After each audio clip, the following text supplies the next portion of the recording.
الله وبركاته.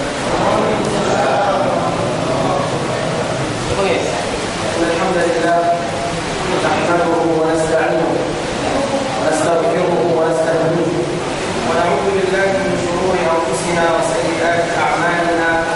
من يهده الله فلا مضل له ومن يضلل فلا هادي له. وأشهد أن لا إله إلا الله وحده لا شريك له وأشهد أن نبينا محمدا عبده ورسوله صلى الله وسلم وبارك عليه وعلى آله وصحبه والتابعين ومن تبعهم بإحسان إلى يوم الدين. أما بعد، أحبتي بالله، نحمد الله تبارك وتعالى أن جمعنا في هذا المكان المبارك، ونسأل الله عز وجل أن يوفقنا لما يحبه ويرضاه. بسم الله الرحمن الرحيم. dalam pembahasan Allah Taala pada istilah dia Allah Azza wa Jalla yang tawarkan dalam kitab Muhammad sallallahu alaihi wasallam. Kemudian dia berdoa kepada Allah Azza wa Jalla agar Allah Azza wa Jalla berkah kepada kita dan senantiasa memberikan taufik kepada kita senantiasa berbaik dan beramal saleh.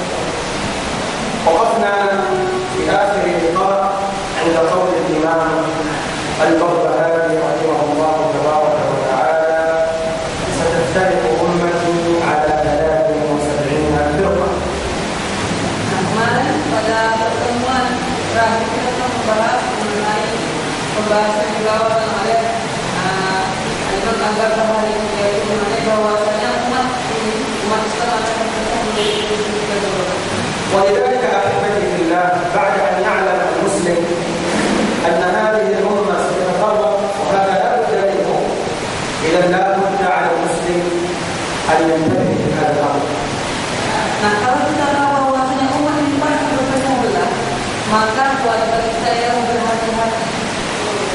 والله جل وعلا قد أخبر في القرآن الكريم أن التفرق والانقسام هذا من طبيعة البشر ولا يزالون مختلفين. Dan juga Allah Azza wa Jalla mengabarkan kepada kita bahwa perpecahan suatu pasti. Dan sunnah Allah Azza wa Jalla, sebagaimana Allah Azza wa Jalla berfirman dalam Al-Quran, dan mereka akan senantiasa itu manusia akan senantiasa berselisih antara mereka. ولذلك أيها المسلم، بعد أن علمت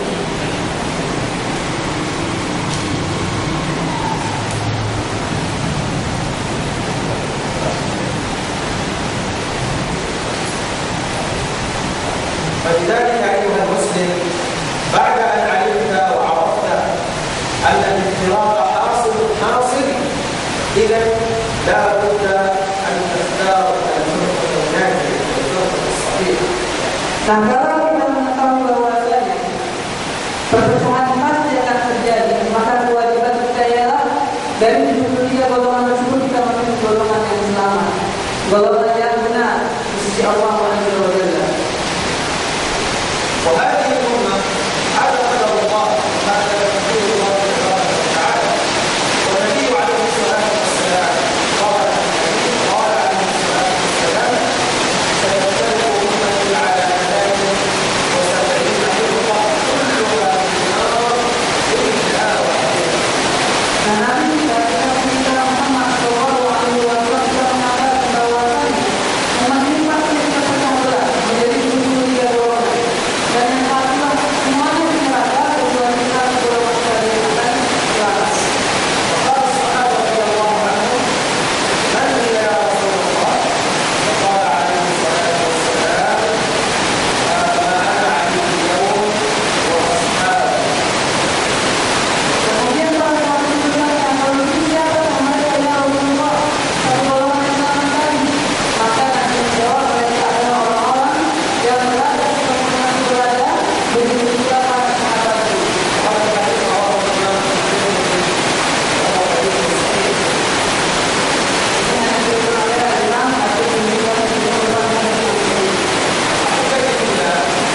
أعلم النبي صلى الله عليه وسلم.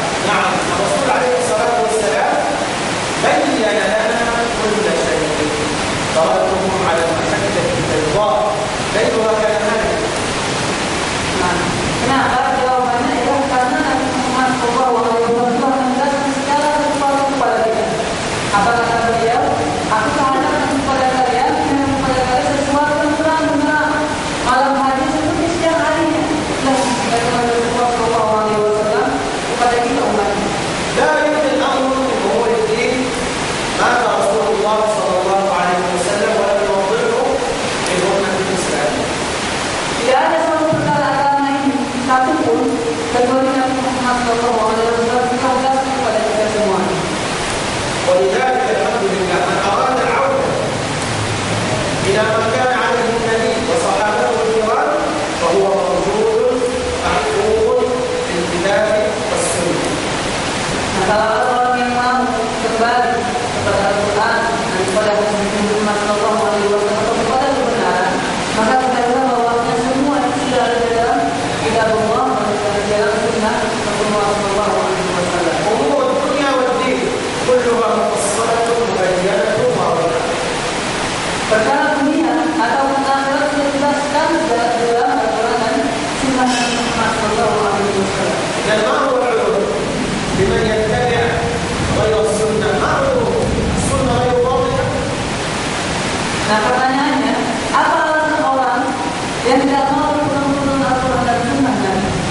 Apa alasan mereka? Sehingga mereka berani meninggalkan Al-Quran dan sunnah Nabi Muhammad SAW. المعقول أن الكتاب والسنة غير واضح وكلام فلان وعلان واضح. Apakah masuk akal kata-kata bahwasanya Al-Quran dan sunnah itu jelas? Yang jelas itu ialah perkataan Ustaz Fulan atau Syekh Fulan dan sebagainya. ولذلك بفضل الله تبارك وتعالى كل أئمة الإسلام الكبار كانوا على عقيدة واحدة. Oleh karena itu, para ulama besar, para ulama kibar, mereka di atas satu akidah bersama. الصحابة التابعون Mereka adalah para sahabat, para tabi'in, أئمة المذاهب الإمام أبو حنيفة الإمام مالك الإمام الشافعي الإمام أحمد dan imam mazhab yang empat. Imam Malik, Imam Abu Hanifah, Imam Malik, Imam Syafi'i, Imam Ahmad. أئمة السنة البخاري ومسلم وأبو داود الترمذي كلهم كانوا على عقيدة واحدة. Itu juga para imam ahli hadis seperti Imam Bukhari, Imam Tirmidzi dan selain mereka, mereka juga semua di atas akidah yang sama. لماذا؟ لأنهم كانوا يأخذون من مورد واحد ومعين واحد وبحر واحد. Kenapa mereka bisa satu akidah? Karena mereka mengambil dari sumber yang sama. ولذلك كلهم إذا ألفوا كتابا في العقيدة لا يختلف بعضهم عن بعض. Maka oleh sebab itu, ketika mereka menulis sebuah kitab yang setiap bulan menulis seperti imam ini menulis seperti mana, tidak ada perselisihan antara mereka. لماذا؟ لأنهم كانوا على ما كان عليه النبي صلى الله عليه وسلم وصحابته. Karena mereka para imam dan ulama-ulama tersebut, mereka mengambil sumber dari atau memakai manhaj Nabi Muhammad SAW dan para sahabat beliau. ولذلك كل من أراد النجاة فليفعل كما فعلوا. Maka barang siapa yang ingin keselamatan dan kesuksesan, maka kerjakanlah sebagaimana yang dikerjakan oleh para ulama-ulama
Contoh, ya kasih contoh yaitu mengenai sifat-sifat Allah Azza wa Jalla. Nah, para sahabat dahulu mereka belum mendengarkan ayat Ar-Rahman al-Istawa. Ar-Rahman yaitu Allah yang mengasih beristiwa atau bersemayam di atas arasnya. Dan juga mereka juga mendengarkan ayat Allah yaitu tentang tangan. Allah memiliki tangan. Tapi tidak ada seorang pun dari kalangan para sahabat bertanya kepada Rasulullah, ya Rasulullah bagaimana tangan Allah? Ya Rasulullah bagaimana ini Allah sebagainya. Kanu yu'minuna bihadhihi as-sifat. Nah, para sahabat mereka senantiasa mengimani sifat-sifat Allah Azza wa Jalla. Thumma ja'a ba'dahum qawmun hum al-firqatu ad-dalla bada'u yu'awwiluna as-sifat wa yaquluna fi as-sifat wa yatakallamuna fi as-sifat. Kemudian datanglah generasi setelah para sahabat yang mereka mentakwilkan sifat-sifat Allah Azza wa Jalla dan mereka pandai atau lancar berbicara tentang sifat-sifat Allah Azza wa Jalla. فمن أراد أن يكون من الفرقة الناجية فليكن كما كان الصحابة رضي الله عنهم يسمعون هذه الآيات. Maka barang siapa yang mau menjadi firqah najiyah termasuk dari golongan yang selamat maka adalah mereka seperti para sahabat ketika mengimani sifat-sifat Allah Azza wa Jalla. Ketika mereka mendengarkan ayat sifat Allah memiliki tangan, bahwasanya Allah memiliki wajah, mereka mengimani ya Allah akan mengimani. Dan tidak bertanya bagaimana dan bagaimana.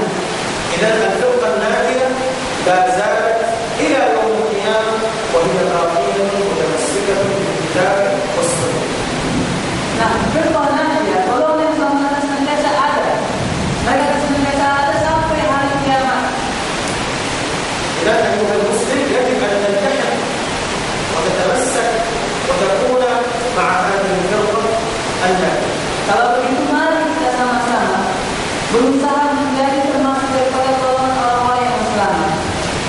ثم قال الإمام البربهاري بعد ذلك وهكذا كان الدين إلى خلافة عمر بن الخطاب رضي الله عنه. يعني استمر الدين بدون تفرق إلى عهد عمر رضي الله عنه. Kemudian Imam Al-Barbahari menyebutkan bahwasanya begitulah agama Islam senantiasa berjalan, tidak ada perpecahan pada waktu itu di kalangan para sahabat dan kaum muslimin sampai tiba masanya kekhilafahan Umar bin Khattab. ولذلك أحد أهل السنة كان يجادل رجلا كان يجادل بعض الرافضة الشيعة. Oleh karena itu ada sebagian atau seorang ulama dari kalangan ahli sunnah itu berdebat dengan orang Syiah. فلما رأى هذا العالم الشيعي وضع حذاءه تحت رجله هكذا. Nah, ketika العالم السني mereka bertemu, maka Imam Ahlu Sunnah wal Jamaah dari ulama Ahlu Sunnah wal Jamaah mengatakan sepatunya di bawah ketiaknya. وقال له لماذا تضع حذاءك هنا؟ Maka orang Syiah tersebut bertanya, kenapa engkau meletakkan sepatu di bawah ketiak? قال لأن الشيعة في عهد الرسول عليه الصلاة والسلام كانوا يسلكون الحذاء. Kenapa? Jawabannya, karena orang Syiah pada zaman Nabi mereka itu suka memiliki sepatu.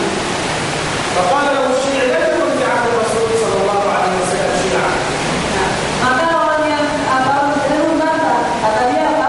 Tidak ada pada zaman Nabi itu seorang Syiah pun waktu itu. وقال له أجبت نفسك بنفسك. Nah, kemudian dijawab oleh orang Syiah tadi, engkau tidak menjawab dengan jawaban tersebut. لأن أنتم لم تكونوا في عهد رسول الله.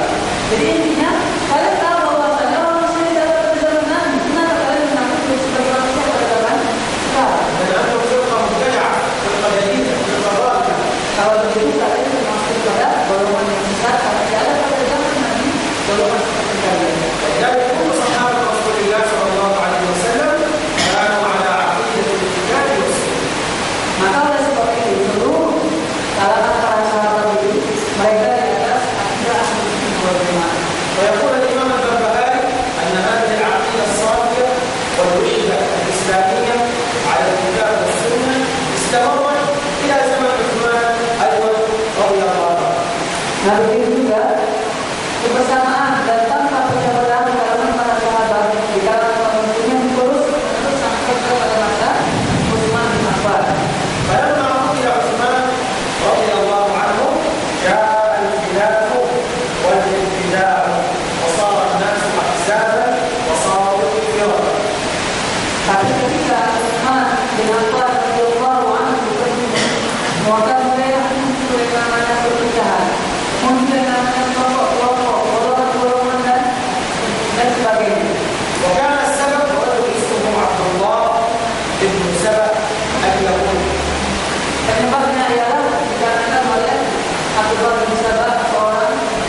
Yahudi. هذا الرجل من يهود اليمن أظهر أنه مسلم.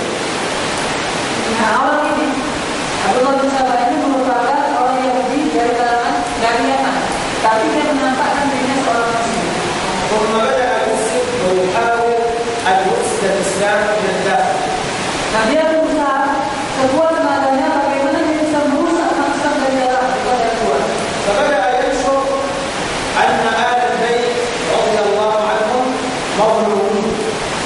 Maka kemudian dia memprovokasi kaum muslimin bahwasanya ahlul bait keluarga Rasulullah SAW telah terzalimi. وأن أحق الناس أن يكون خليفة هو علي رضي الله عنه. Dan manusia yang paling berhak sebenarnya menjadi khalifah itu sebenarnya Ali bin Abi Thalib. وجعل يتجول في بلاد المسلمين وينشر هذا الأمر. Maka kemudian dia berkeliling di dunia ini di beberapa berbagai daerah dan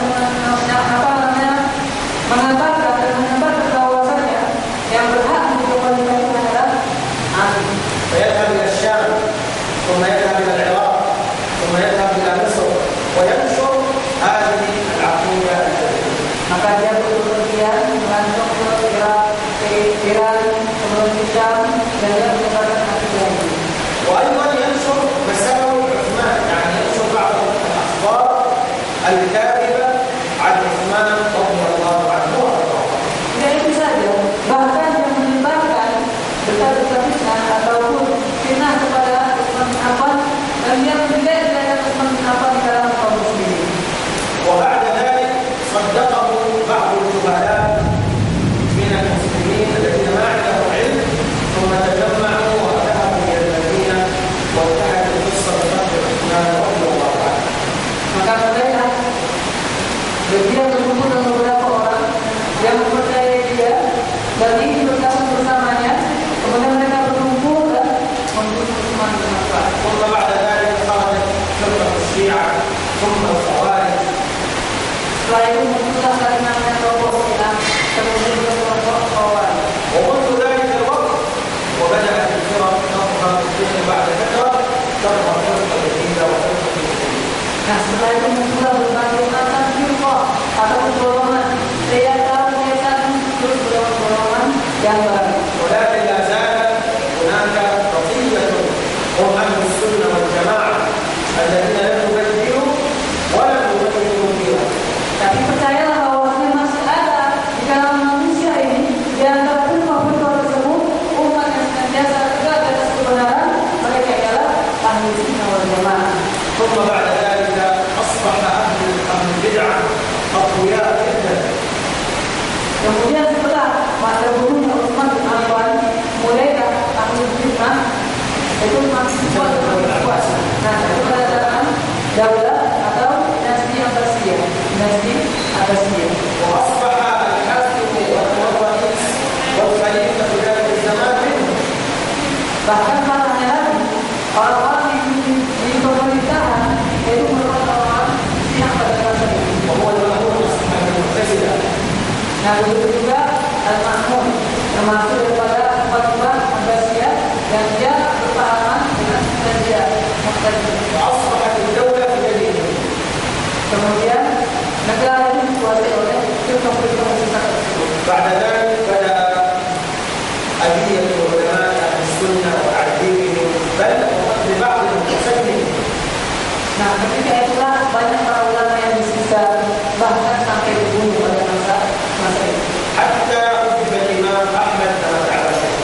Sampai-sampai Imam Ahmad sebagaimana yang diketahui pernah juga disiksa oleh Al-Ma'mun. وصار الإسلام والسنة في بلدنا غريبة.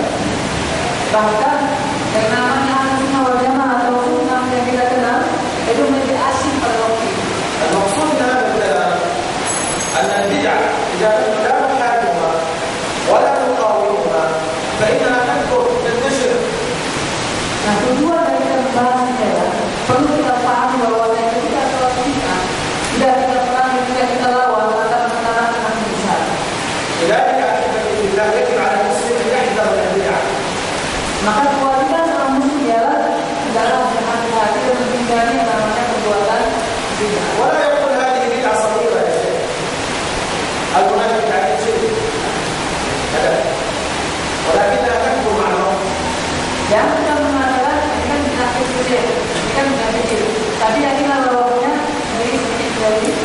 Mungkin ya.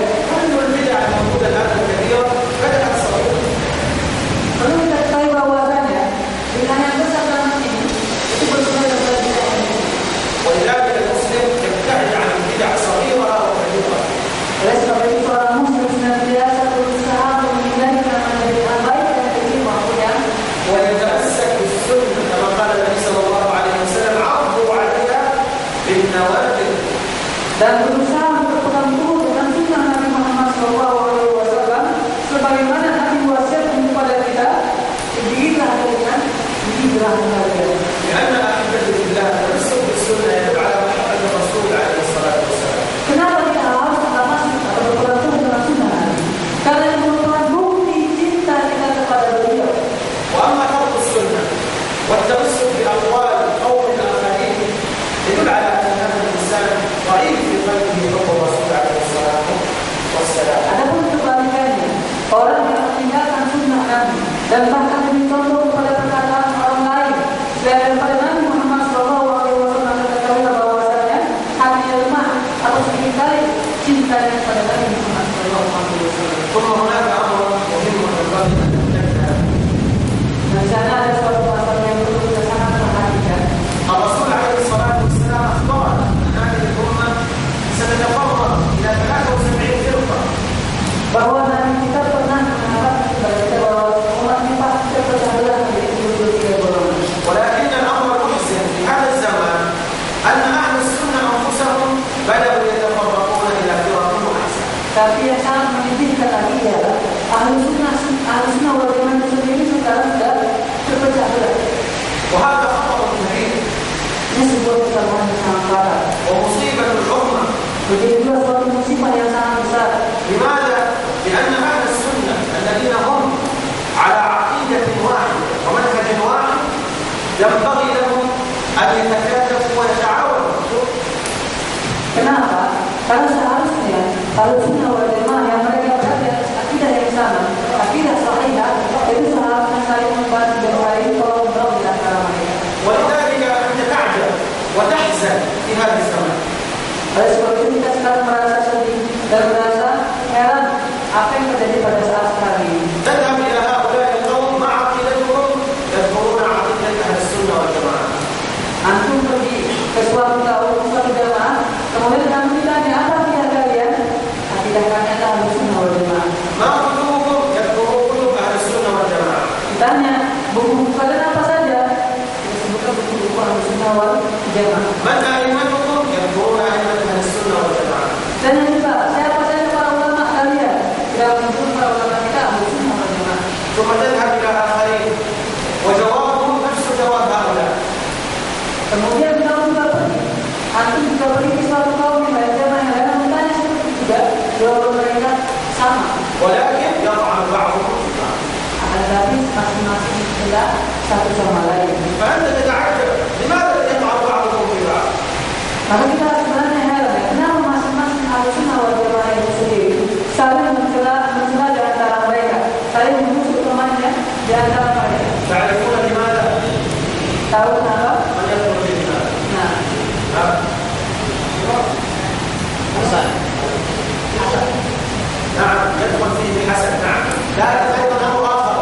salah satunya memang ada hasad. Ada masalah yang sangat penting lagi sebenarnya. أمر آخر ما هو؟ العصر. أمر آخر. الله. كبير.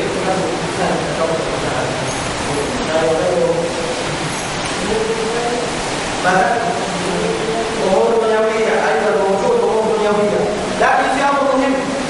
الأمر المهم هو أنه بدأ يطعن بعضهم في بعض بسبب المسائل الخلافية. Nah, yang perlu kita ketahui bahwasanya di antara ahli sunnah wal jamaah itu terpecah belah, saling menghitam atau saling mencela dan menghina antara itu karena masalah khilaf. نأتي إلى هذه الجماعة لماذا تطعنون في إخوانكم؟ نقول هؤلاء زاروا جماعة مبتدعة. Nah, contohnya, umpamanya adalah sebuah jamaah, kemudian antum ditanya, kenapa antum mengikuti jamaah ahli sunnah atau jamaah yang